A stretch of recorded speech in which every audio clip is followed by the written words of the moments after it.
Trump said that his January 6th speech was better than Martin Luther King's, and that he had bigger crowds than Martin Luther King for January 6th.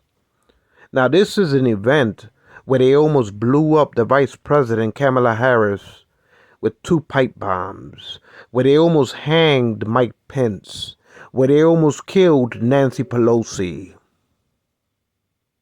where they killed Capitol Police officers.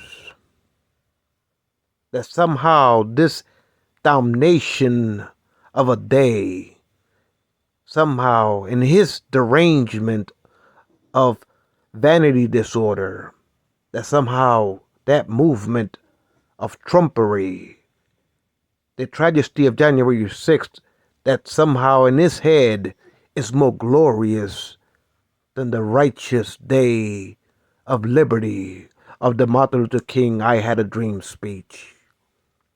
You know, Trump told Mike Pence, "You're too honest. That's your problem."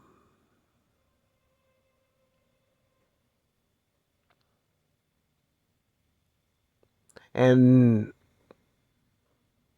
in other words, insinuating that Mike Pence is honest to a fault. That's why his supporters wanted to hang him. In other words, Trump said after January 6th, I can see why my supporters wanted to hang him. He said that after January 6th, Trump saying that I can see why my supporters wanted to hang him. I guess he was too honest to a fault. But how is this experiment of a nightmare? You know, the Republicans blame liberal Democrats for being awoke. But the Republicans are sleepwalking with the Pied Piper of Trumpery. At least liberal Democrats are conscious of our human rights, and we are awoke in a land of democracy. We refuse to be trampled on by Trumpery, by a single man's disorder of vanity. We refuse to give up democracy and the Bill of Rights in this republic to a Pied Piper, while the conservative parties are walking entranced in a deep sleep of slumber.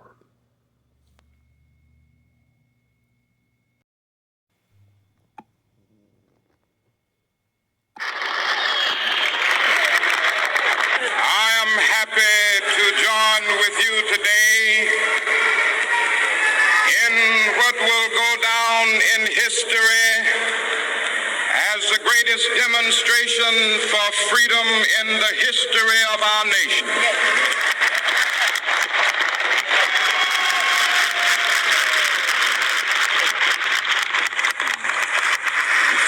50 years ago,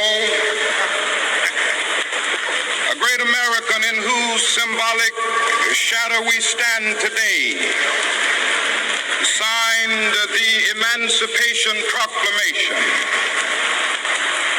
This momentous decree came as a great beacon light of hope to millions of Negro slaves who had been seared in the flames of withering injustice. It came as a joyous daybreak to end the long night of their captivity. But 100 years later, the Negro still is not free. 100 years later, the life of the Negro is still sadly crippled by the manacles of segregation and the chains of discrimination. 100 years later, the Negro lives on a lonely island of poverty. I have a dream one day, this nation will rise up and live out the true meaning of its creed. We hold these truths to be self-evident, that all men are created equal.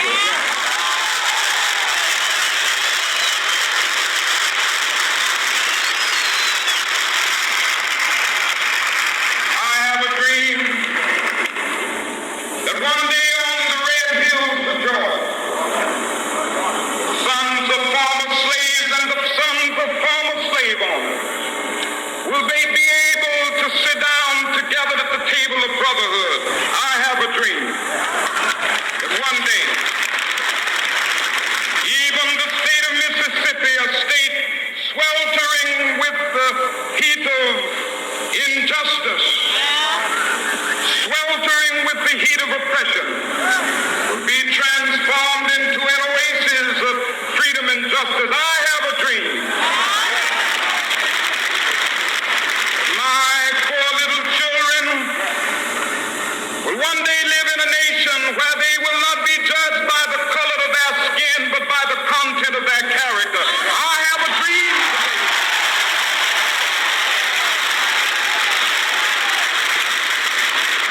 I have a dream that one day, down in Alabama, with its vicious racists, with its governor having his lips dripping with the words of interposition and nullification, one day right there in Alabama, little black boys and black girls will be able to join hands with little white boys and white girls as sisters and brothers. I have a dream today.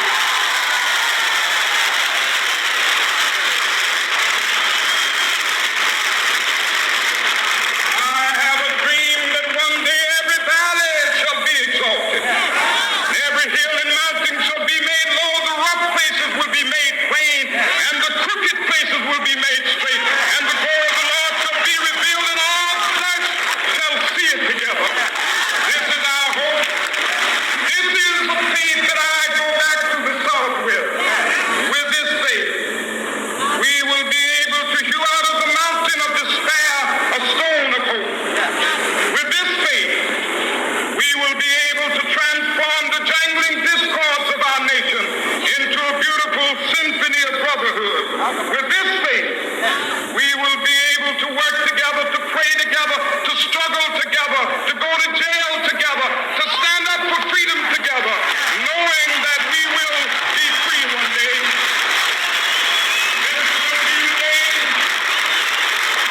This will be the day when all of God's children will be able to sing with new meaning, my country, 'tis of thee. Sweet land of liberty, of thee I sing. Land where my fathers died, land of the pilgrim's pride. From every mountainside, let freedom ring. And if America is to be a great nation, this must become true. And so let freedom ring. From the prodigious hilltops of New Hampshire, let freedom ring.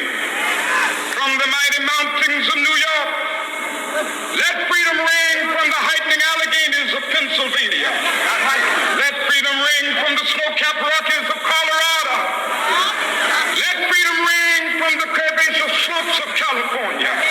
But not only that, let freedom ring from Stone Mountain of Georgia.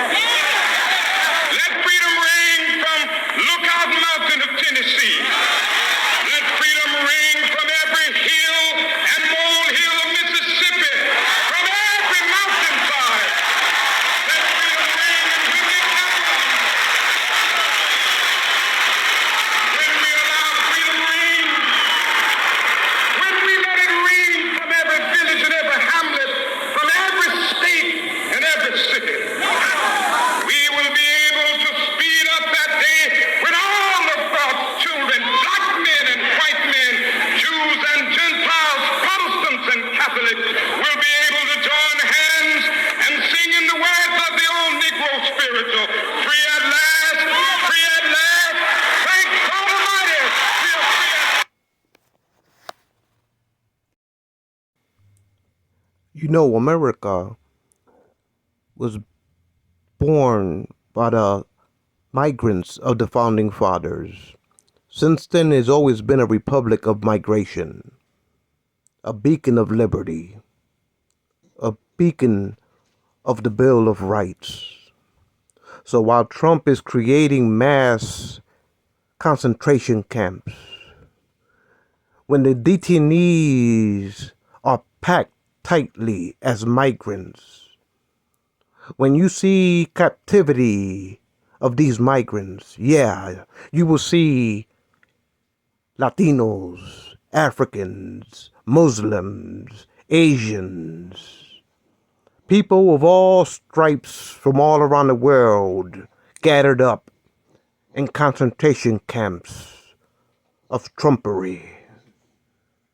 So yeah, when Martin Luther King said, "I had a dream, let freedom ring," I will say, let freedom ring, sing a song, sing a freedom of songs. Liberty, freedom, and justice for all.